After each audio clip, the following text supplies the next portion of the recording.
Over the past 2 weeks, the Chinese and the Hong Kong market had one of the biggest roller coaster rides ever. They first saw the biggest single day rally since 2008. This was of course fantastic news for all China investors, as it has been quite a while since they last saw a great day. But almost right after that, they also saw one of their worst declines since 2008. This was all thanks to China announcing their most aggressive stimulus since the pandemic, but failed to provide much detail on the plans a few days later. In this video, I'll be going through everything you need to know about this plan. Is this really sustainable or not? And finally, I will also share my thoughts on this saga. But before I start, do join my 10,000 members Telegram chat group to discuss or ask any questions that you might have. In order to understand why the Chinese government is doing all this, we need to first look at what's going on in China. First, the property market. China's property market has been in crisis since 2020 when the government introduced restrictions on the amount of money that developers could borrow. As a result, property developers like Evergrande, who leveraged up too much, started to default on their debts. This left behind a huge inventory of new homes and unfinished projects, and affected confidence as homes account for about 70% of household wealth. Then the government also carried out a series of regulatory crackdowns on tech giants and tuition companies. This caused investors to also start losing confidence in the stock market too. Since 2021, the Hang Seng Index has declined by over 30%. Not just that, China's economy is slowly spiraling into something called deflation, where people are refusing to spend money because their wages are not going up, they can't find jobs, and companies are making less and less money and have to lower prices in order to meet demand. While lowering prices sounds good, this is bad for the economy because if left unchecked, this could lead to a vicious cycle where the further consumption goes down, the slower the economy grows, and the longer deflation drags on, the harder it will be to break out from it. This happened to Japan back in the 1990s, which affected their economy, property market, and stock market, and it took them 3 whole decades to recover from it. So obviously, the Chinese government wants to avoid this at all costs. That's why at the end of September, they introduced a number of strong fiscal policies, or what South China Morning Post calls a bazooka policy, in order to try and boost the economy, property markets, and the stock markets. On the economy side, they will cut the amount of cash that banks must hold as reserves, as well as cut the interest rates of which banks lend money to each other.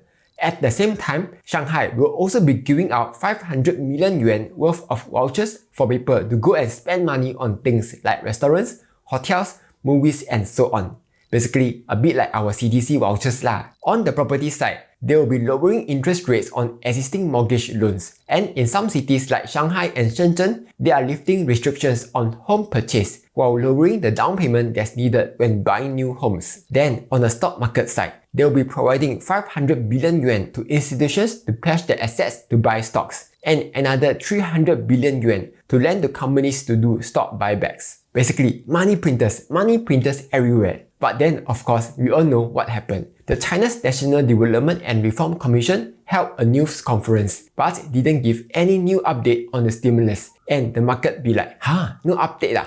Sell ah! Though, the funny thing was that everyone was looking at the wrong department to give the updates, because the stimulus plans were from the Ministry of Finance and not CNDR. It's like asking Singapore's Minister of Transport to tell you when is Taylor Swift coming to Singapore again. It has almost been a month since I started using Mumu Singapore's regular savings plan to regularly invest $100 every week into Triple Q. So far, I'm already up by almost 3%. Nice. Dollar cost averaging is always helpful to reduce the impact of market volatility by spreading my investments over time, thus ensuring I can buy more shares when prices are low. It also encourages a disciplined approach to investing, which makes it easier to consistently invest without worrying about market timing. Using Mumu Singapore's RSP calculator, you can see that if you had invested $5 every week on VOO, which is just a cup of coffee money, you can get a return of 13% from October 2023 to October 2024. To set up RSP, open up the stock that you want to invest in, tap on the 3 dots on the bottom right, then tap RSP. You can then ask Mumu Singapore to deduct the funds directly from your bank accounts, and it will even perform automatic currency conversion before buying your stock. Then choose your investment amount and investment frequency. In Momo Singapore's latest welcome promotion, you will get to earn up to $1,034 worth of welcome rewards. Both new and existing users will get to enjoy 0 commission for Hong Kong stock trading for 30 days. Also, from now to the 4th of November, both new and existing users who initiate their first stock transfer of at least 350,000 SGD and keep it there for 90 days, you will get an iPhone 16 128GB, limited to the first 60 customers only, and a $200 transfer fee subsidy. For more details of the promotions, do refer to the link promotion page in the description below. So, is this stimulus enough to solve this issue? Well, not quite. In fact, this isn't the first time we hear about China trying to stabilize the economy. In 2021, China vows proactive moves to stabilize economy in 2022. 2022, China vows to stabilize economic growth, bolster demand in 2023. 2023, China vows proactive fiscal policy to boost economy in 2024. At this rate, they are sounding a little like Elon Musk,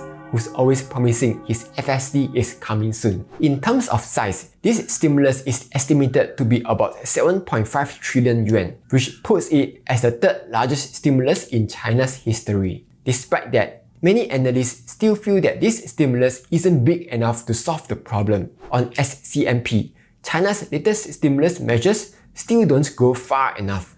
Another analyst at OCBC, for the rally to be sustainable, we need to see more fiscal policy and more measures to support the economy and the property market. Here's another one. The front-loading of fiscal spending will only help to stabilize growth and will not be enough to engineer a sharper rebound. Basically, many feel that these policies aren't enough to tackle the deep-seated issues that's threatening the economy's long-term growth trajectory. Because unemployment is high, the economy is down, and more importantly, confidence is low. And if the government just gives handouts like this, it could end up becoming a liquidity trap where there's deflation, everyone is hoarding cash, refusing to spend money, and the monetary policy will end up becoming ineffective. That's why in order to fix this issue, rather than introducing monetary policy where the banks cut interest rates and do some small handouts, there needs to be more fiscal policy by the government and more measures to support the economy and the property market. Though, to be fair, there's likely to be more stimulus coming over the next few months. So, we'll just have to wait and see ya. Which brings us to the question, where will the Chinese stock market go from here? Will they finally go back up? Or will we see them jiba boom and crash back down? Many analysts such as Goldman Sachs, UBS and BNP are optimistic about China's stock market long before the stimulus has been announced. In fact, Goldman Sachs even said that the Chinese stocks could further rally by another 15 to 20%. Personally, I have no idea whether this rally can continue or not. I doubt anyone knows it, because this rally largely depends on whether the Chinese government is able to restore confidence or not. Though, I got a feeling that we might have already seen the Chinese market bottoming out, because as what an analyst has said, the government has finally revealed where the pain threshold is. That's why they are now starting to implement a bunch of big policies to stop it. In terms of valuation, the Hang Seng Index is currently around the 12.8 times PE ratio, which is slightly above its 10-year average PE. Meanwhile, the China market is slightly overvalued at 13.9 PE ratio. This is of course significantly cheaper than the S&P 500 PE. But does this mean China is investable or not? Personally, I think that China is still investable, as there are still many great companies that are trading at a discount. But the question is, do you dare to invest or not? Because the thing about the China market is that the Chinese government has shown that they are willing to crack down on companies that don't play by the rules. On the other hand, this is a lot less common in the US. Yes, every once in a while, the US will try to break out big companies in order to prevent them from monopolizing the industry.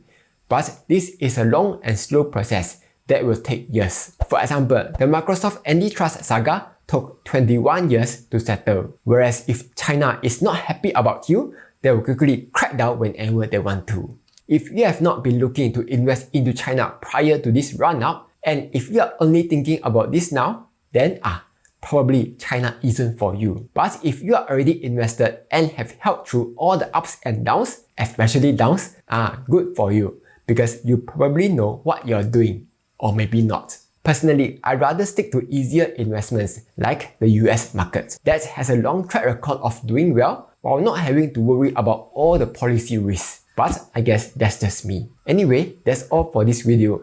Hope you found this useful. Like, share and subscribe as I'll be posting new videos every Monday, Wednesday and Friday.